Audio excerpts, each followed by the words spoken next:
Hey, little ones, I brought something warm for you. Smells good, right? Here you go, Mama.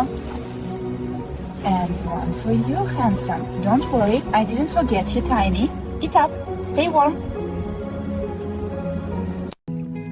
Hey there, little family. I brought you something warm. It's roasted chicken with some berries and carrots, just for you.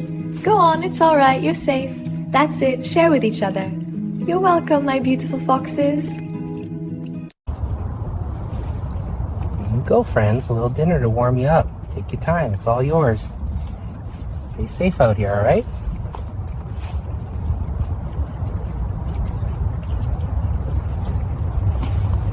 Hey there, I got something for you. Want a bite? Easy, there you go. Good girl. And one for you.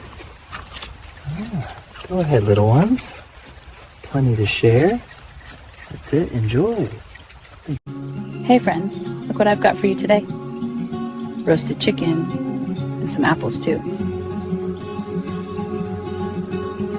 There you go. I'll leave the rest here for you and the little ones. Enjoy your dinner, sweet family. They were waiting when I reached the clearing, tails flicking, noses twitching. I offered what I brought, roasted chicken and crisp apple. One by one, they came closer. The kits were shy at first, but hunger and curiosity won them over.